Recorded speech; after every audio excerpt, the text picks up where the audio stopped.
So എല്ലാവർക്കും welcome back to the channel. And Real Madrid Real സോസിഡാഡിനെ 4-1 തോൽപ്പിച്ചിട്ടുണ്ട് with Kylian Mbappe hat trick and Vinicius Junior goal. So ഈ കളിയിൽ നമ്മൾ നോക്കുകയാണെങ്കിൽ എംബാപ്പെ വേൾഡ് കപ്പിൽ എവിടെ അവസാനിപ്പിച്ചോ അവിടെ തന്നെ വീണ്ടും റയലിൻ്റെ ഫസ്റ്റ് ഹോം ഗെയിം ആയിട്ടുള്ള ഈ കളിയിൽ തുടങ്ങിയിട്ടുണ്ട്.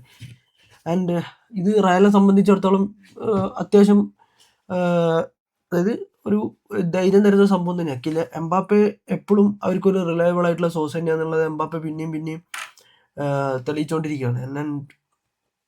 Like when you have the best player in the world, it's like ball എത്തിച്ചു കൊടുക്കാനും ക്രിയേറ്റ് ചെയ്യാനും ആൾക്കാരുണ്ടെങ്കിൽ എംബാപ്പെ ലൈക്ക് ഒരു ഡെഡ്ലി ഫിനിഷറാന്നുള്ളത് വീണ്ടും നമുക്ക് ഈ കളിയിൽ വ്യക്തമായിട്ടുണ്ട്. And also I think Real മാഡ്രിഡിന്റെ ഫസ്റ്റ് ഹാഫ് അത്ര വലിയ ഒരു ഫസ്റ്റ് തന്നെ ഒരു എംബാപ്പെ ഒരു ഗോൾ സ്കോർ ചെയ്തെങ്കിലും ലൈക്ക് ആദ്യത്തെ ഒരു 20 മിനിറ്റിൽ റയലിന് കുറേ ചാൻസ് ഉണ്ടായിരുന്നു. But later on the game Real Sociedad കുറേ പൊസിഷൻ ഫുള്ള് ലൈക്ക് ഓൾമോസ്റ്റ് നല്ലൊരു പൊസിഷൻ റയൽ സോസിഡാഡ് കീപ്പ് ചെയ്യുന്നുണ്ടായിരുന്നു. ആൻഡ് അത് തന്നെയാണ് ആ സെക്കൻഡ് ഗോളിനുള്ളൊരു ചാൻസും ആ ഗോളിന് വഴിവെച്ചതും ആ പൊസിഷൻ തന്നെയാണ്.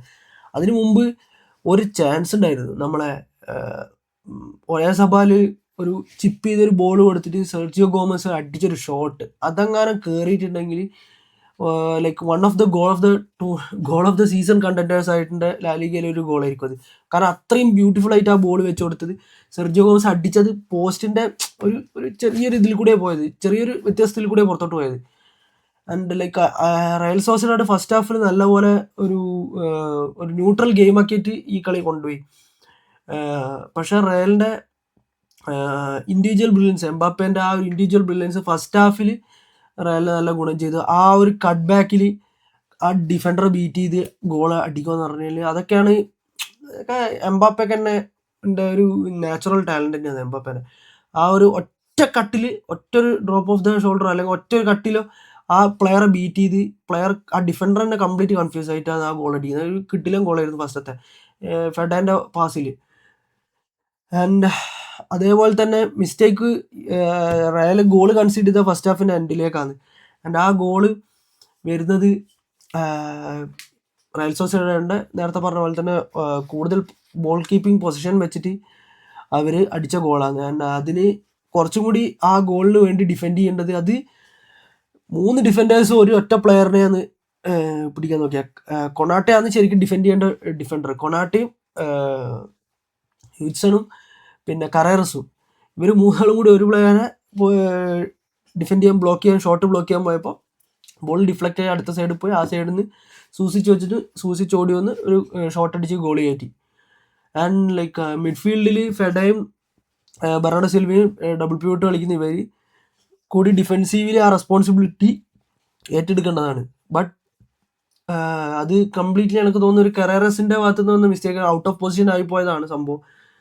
ആൻഡ് പിന്നെ രണ്ടാമതെന്ന് പറഞ്ഞാൽ എനിക്ക് തോന്നുന്നു കൊണാട്ടെ ഒരു കിടിലൻ കളിയെന്ന് കളിച്ചത്. കൊണാട്ടെ ഒരു ഡീസൻറ്റ് പെർഫോമൻസ് ഈ കളിയും കഴിഞ്ഞ കളിയും എസ്പാനോളിലായിട്ടുള്ള കളിയും ഈ കളിയിലും കൊണാട്ടെ ഒരു ഡീസൻറ്റ് കളിയാണ് കളിച്ചത്. ഇന്ന് നല്ലൊരു പെർഫോമൻസ് ആണ് കൊണാട്ടേൻ്റെ. ബോൾ വിന്നിങ് ആയാലും റിക്കവറി ആയാലും എല്ലാ രീതിയിലായാലും കൊണാട്ടെ റയൽ മാഡ്രിഡിലേക്ക് ആ ഒരു പൊസിഷൻ തൻ്റേതാക്കി മാറ്റാനുള്ള പരിപാടികൾ തുടങ്ങിയിട്ടുണ്ടെന്ന് എനിക്ക് തോന്നുന്നുണ്ട്. ബിക്കോസ് ഇഞ്ചുറി ഇല്ലാണ്ട് കഴിഞ്ഞാൽ കൊണാട്ടെ ഇതേപോലെ ഫോം മെയിൻറ്റെയിൻ ചെയ്ത് കഴിഞ്ഞാൽ ഐ തിങ്ക് കൊണാട്ടെ ഹ്യൂഡ്സൺ പെയറിങ് അധികം പോവില്ല. എഡർ മിലിറ്റാവോ തിരിച്ചു വരുന്നത് വരെ കൊണാട്ടെ ഹ്യൂഡ്സൺ ഒരു പെയർ പോകും. പക്ഷെ ഹ്യൂഡ്സൺ ഉള്ള ഒരു അഡ്വാൻറ്റേജ് എന്താണെന്ന് വെച്ച് കഴിഞ്ഞാൽ ഹ്യൂഡ്സൺ ആണ് റയൽ മാഡ്രിഡിന്റെ best ball playing centre back. Like റയലിൻ്റെ 5 സെൻറ്റർ ബാക്കുകൾ എടുത്തു നോക്കിക്കഴിഞ്ഞാൽ ഹ്യൂഡ്സൺ ആണ് റയലിൻ്റെ ഏറ്റവും best ball playing centre back. And so അങ്ങനെ ഒരു സെൻറ്റർ ബാക്കിനെ മാറ്റിയിട്ട് എഡർ മിലിറ്റാവിനെ കൊണ്ടുവന്ന് എഡർ മിലിറ്റാവും കൊണാട്ടയും കൂടിയിട്ടുള്ളൊരു പാർട്ട്ണർഷിപ്പ് ഉണ്ടാക്കാനും ചിലപ്പോൾ ഇൻ ഫ്യൂച്ചർ എഡർ മിലിറ്റാവ് തിരിച്ചു വന്നു കഴിഞ്ഞാൽ സാധിക്കും. പക്ഷേ അപ്പോൾ റയലിന് ലാക്ക് ചെയ്യുന്നത് ഒരു ബോൾ പ്ലേയിങ് സെൻറ്റർ ബാക്കാണ്. സോ ഹ്യൂസണും എഡർമിൽട്ടാവും റൊട്ടേറ്റായി കളിക്കുമായിരിക്കും ചിലപ്പോൾ. ബിക്കോസ് ഇപ്പോഴും എനിക്ക് തോന്നുന്നു എഡർമിൽട്ടാവ് തന്നെയാണ് റയൽ മാഡ്രിഡിൻ്റെ ബെസ്റ്റ് ഡിഫൻഡർ. ഇഫ് ഇഞ്ചറി ഇല്ലാണ്ട് നിൽക്കുന്ന ഒരു സീസൺ ആണെങ്കിൽ എഡർമിൽട്ടാവിനെ ബീറ്റ് ചെയ്യാൻ നല്ല റയൽ മാഡ്രിഡിൽ വേറെ ഡിഫൻഡർ ഇല്ല. സോ കൊണാട്ടയും എഡർമിൽട്ടാവും കൂടി വന്നു കഴിഞ്ഞാൽ ചിലപ്പോൾ നല്ലൊരു പെയറിങ്, ഒരു സോളിഡ് പെയറിങ് തന്നെയായിരിക്കും. രണ്ടാളും ഇതേപോലത്തെ ഒരു ഫോമിൽ തന്നെ മുന്നോട്ട് പോവുകയാണെങ്കിൽ. ആൻഡ് അടുത്തത് എനിക്ക് പറയാനുള്ളത് ഫസ്റ്റ് ഹാഫിലെ റയലിൻ്റെ ബോൾ റിക്കവറി വളരെ ബോറായിരുന്നു. ബോൾ മീൻസ് ലൈക്ക് അവർ റയൽ ഇമ്പ്രൂവ് ചെയ്യാനുള്ള അവിടെയാണ്. അതെന്ന് എനിക്ക് ഈ കളിയിൽ നിന്ന് മനസ്സിലായത്. അതായത് ബോൾ റിക്കവറി തീരെയില്ല. ജൂഡ് ബെല്ലിംഗ് ഒഴിച്ച് വീനിയും എംബാപ്പയും ഒന്നും പ്രഷർ ചെയ്യുന്നില്ല. ബോളിന് റിക്കവറിക്ക് വേണ്ടി ഓടുമോ, ആ വീന് വിങ്ങിൽ ബോൾ റിക്കവർ ചെയ്യാൻ വേണ്ടി ഓടുന്നല്ലാണ്ട് സെൻറ്റർ ഓഫ് ദ പിച്ചിൽ ഇവർ രണ്ടാളും ഓടുന്നില്ല. അത് തന്നെയാണ് റയലിന് ബിഗ് ഗെയിംസിൽ പ്രഷർ ചെയ്ത് കളിക്കുന്ന ടീമുകളായിട്ട് കളിക്കുമ്പോൾ അവർക്ക് ബിഗ് മാച്ചസിൽ അടി കിട്ടുന്നത്. സോ അത് റയൽ ഇമ്പ്രൂവ് ചെയ്യേണ്ടതും. പക്ഷേ ബെല്ലിംഗം എന്നുള്ള പ്ലെയർ, ബെല്ലിംഗത്തിൻ്റെയൊക്കെ വരുന്നുണ്ട്, പക്ഷെ ബെല്ലിംഗം റയൽ മാഡ്രിഡിന് വേണ്ടി എടുക്കുന്ന വർക്ക് റേറ്റ് ഇല്ലേ, പറയാതിരിക്കാൻ വയ്യ. അത്രയും അടിപൊളി വർക്ക് റേറ്റ് ബെല്ലിംഗം കളിക്കുന്ന ഏത് ടീമിനായാലും, ഇംഗ്ലണ്ടിനായാലും റയൽ മാഡ്രിഡിനായാലും ബെല്ലിംഗം എടുക്കുന്നുണ്ട്. ആൻഡ് അത് തന്നെയാണ് ബെല്ലിംഗവും ആർഡർ ഗുളറും ഒരുമിച്ച് ഈ സീസൺ സ്റ്റാർട്ട് ചെയ്യണമെന്ന് ഞാൻ കഴിഞ്ഞ വീഡിയോയിൽ പറഞ്ഞിട്ടുണ്ട്. സോ ബെല്ലിംഗവും ആർഡർ ഗുളറും ഒരുമിച്ച് ഒരു ഗെയിം സ്റ്റാർട്ട് ചെയ്യുമ്പോൾ ഗുണം എന്താണെന്ന് വെച്ച് കഴിഞ്ഞാൽ റയലിന് 2 ക്രിയേറ്റീവ് പ്ലേ മേക്കേഴ്സ് ഉണ്ട്. പോരാത്തതിന് ഇഫ് ഒരു ആൾട്ടർനേറ്റീവ് സിറ്റുവേഷൻ വരുവാണെങ്കിൽ, ഡിഫെൻഡ് ചെയ്യേണ്ട സിറ്റുവേഷൻ വരുവാണെങ്കിൽ ഒരു എക്സ്ട്രാ മാനായിട്ട് ജൂഡ് ബെല്ലിംഗത്തിന് ഒരു അടിപൊളി നല്ല ഫിസിക്കലായിട്ടുള്ള ഒരു പ്ലെയറാണ്. ഡിഫെൻഡ് ചെയ്യാനും ബോൾ റിക്കവർ ചെയ്യാനും പ്രഷർ ചെയ്യാനും പറ്റുന്ന ഒരു പ്ലെയറാണ്. സോ ബെല്ലിംഗത്തിന് അവിടെ അഡ്വാൻറ്റേജ് എടുക്കുമ്പോൾ ഗുള്ളറിന് കൗണ്ടർ അടിക്കുമ്പോൾ അറ്റാക്കിലേക്ക് ഹെൽപ്പ് ചെയ്യാം. സോ ആൻഡ് ഗുള്ളറാണ് ബെസ്റ്റ്. ബെല്ലിംഗത്തിനേക്കാൾ ക്രിയേറ്റീവ് ആയിട്ടുള്ള പ്ലെയർ ഗുള്ളർ തന്നെയാണ് അറ്റാക്കിംഗ് മിഡ്ഫീൽഡിൽ.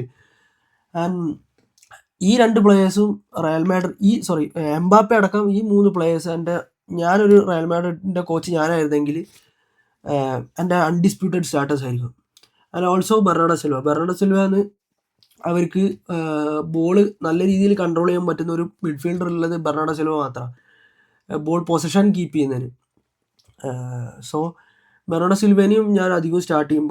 പക്ഷേ ചൗമനി വന്നു കഴിഞ്ഞാൽ ആരായിരിക്കും എന്നുള്ളത്, ചൗമനി വാൽവർഡെ ആണോ അതോ ഈ സിൽവ പെർമനൻ്റ് ആയിട്ട് ചൗമനിയും വാൽവർഡയും റോൾ ചെയ്ത് കളിക്കുമോ എന്നുള്ളത് നമുക്ക് സീസണിൻ്റെ മുന്നോട്ട് പോകുമ്പോൾ മനസ്സിലാവുള്ളൂ. ബട്ട് ആൾഡർ ഗുളർ കൊടുക്കുന്ന ഓരോ പാസ് ആ അറ്റാക്കിലേക്ക്, ഡംഫ്രീസ് റണ്ണ് കൊടുക്കുമ്പോൾ ആ പെനാൽറ്റി ബോക്സിലേക്ക് കൊടുക്കുന്ന ഓരോ ത്രൂ പാസുകളും ക്ലിനിക്കൽ പാസസായി മാറാൻ പറ്റുന്ന ടൈപ്പ് പാസുകളാണ്. ബട്ട് അത് ഫിനിഷ് ആവാത്തത് ലൈക്ക് അതൊരു പ്രോബ്ലമായിട്ട് കണക്കൂട്ടുന്നുണ്ടാവും. പക്ഷേ ഗുള്ളറിനെ പോലെ ഒരു അത്രയും ബെസ്റ്റ് ക്രിയേറ്റീവ് പ്ലെയർ റയൽ മാഡ്രിഡിലില്ല. സോ ഇവർ രണ്ടാളും ഒരുമിച്ച് എന്തായാലും സ്റ്റാർട്ട് ചെയ്തേ പറ്റുള്ളൂ റയലിന്, ഗുള്ളറും ബെല്ലിംഗാമും. ആൻഡ് ഡിയോമാണ്ടേനെ ടീമിലേക്ക് ഇനി പുഷ് ചെയ്യുമ്പോൾ ഗുള്ളറിൻ്റെ റോൾ എന്തായിരിക്കും എന്നുള്ളത് ഇനി എനിക്കറിയില്ല. ബിക്കോസ് 140 മില്യണിന് ഡിയോമാണ്ടേനെ വാങ്ങിയിട്ട് അവർ ബെഞ്ചിലിരുത്താനായിരിക്കുമല്ലോ വാങ്ങിയിട്ടുണ്ടാവുക. സോ ഡിയോമാണ്ടേനെ ഇനി ടീമിലേക്ക് കയറ്റുമ്പോൾ എനിക്ക് തോന്നുന്നത് അതിന് ബലിയാടാകുമ്പോൾ ഗുള്ളർ തന്നെയായിരിക്കും. ബട്ട് ഗുള്ളറിന് മാക്സിമം ടൈം ഈ സീസണിൽ കൊടുക്കണം. Because is such a good player. Like Real മാഡ്രിഡിന് ലാക്ക് ചെയ്യുന്ന ടൈപ്പ് ഓഫ് പ്ലെയർ, അത്രയും ക്രിയേറ്റീവായിട്ട് കളിക്കുന്ന ഒരു പ്ലെയറാണ്. കുറച്ചൊരു സ്റ്റാർട്ടിങ്ങിൽ കുറച്ചൊരു ഓവർ ക്രിയേറ്റീവ് ആവാൻ നോക്കിയെങ്കിൽ, but later on the game he came in to the game. So I think ബെല്ലിംഗാമും ഗുള്ളറും അൺഡിസ്പ്യൂട്ടഡ് സ്റ്റാർട്ടേഴ്സാണ്. പിന്നെ കിലിയൻ എംബാപ്പയും. ബാക്കി ഏത് പൊസിഷനിലും റയലിന് ആളെ മാറ്റാം. ആൻഡ് ഓൾസോ ഐ തിങ്ക് കുക്കുറേയും കറേറസിനും ആരും സ്റ്റാർട്ട് ചെയ്യണം. എന്തിനാണ് കുക്കുറേനെ ഇപ്പോൾ ഈ കളിയിൽ ബെഞ്ചിലിരുത്തിയെന്ന് അറിയില്ല. മാച്ചിലെ 2 ആയിട്ടുള്ളൂ, ചിലപ്പോൾ അതുകൊണ്ടായിരിക്കാം. ആൻഡ് അടുത്ത ഞാൻ പറയുകയാണെങ്കിൽ ബെല്ലിംഗാം എന്നുള്ളത് ആ 3ാമത്തെ ഗോളിൽ ഉണ്ട് ബെല്ലിംഗത്തിൻ്റെ വർക്ക് റേറ്റ്. റയൽ അടിച്ച 3ാമത്തെ ഗോളുണ്ട്, വിനീഷ്യസ് അടിച്ച ഒരു ടാപ്പിൻ. ആ ടാപ്പിനിൽ അറിയാം ബെല്ലിംഗത്തിൻ്റെ വർക്ക് റേറ്റ് എന്താണെന്നുള്ളത്.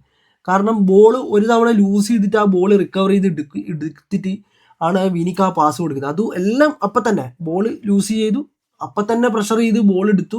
അത്രയും ഫിസിക്കാലിറ്റിയുള്ള നല്ല സ്ട്രോങ് പ്ലെയറാണ്. സോ അപ്പം തന്നെ ബോൾ വിൻ ചെയ്തെടുത്ത് ആ രണ്ടാളെ ഇടയിൽ കൂടെയാണ് ആ പാസ് വെച്ച് കൊടുത്തിട്ട് വിനീനെ കൊണ്ട് ആ ഗോൾ അടിപ്പിച്ചത്. ആൻഡ് അവിടെയാണ് ബെല്ലിങ്ങത്തിൻ്റെ പ്ലസ് പോയിന്റ്. ഫിസിക്കാലിറ്റി, പ്രസ്സിങ്, ഇതിനെല്ലാം പറ്റിയ ഒരു പ്ലെയറാണ്. ലൈക്ക് ഈ ടീമിനെ കംപ്ലീറ്റ് ആയിട്ട് ലീഡ് ചെയ്യാൻ പറ്റിയിട്ടുള്ള എംബാപ്പെ കഴിഞ്ഞാൽ, മീൻസ് എംബാപ്പെ വരുന്നതിന് മുമ്പ് ബെല്ലിംഗം ആയിരുന്നു ഈ ടീമിൻ്റെ ആ സീസണിൽ ഏറ്റവും കൂടുതൽ ഗോളുകൾ സ്കോർ ചെയ്തുകൊണ്ടിരുന്നത്.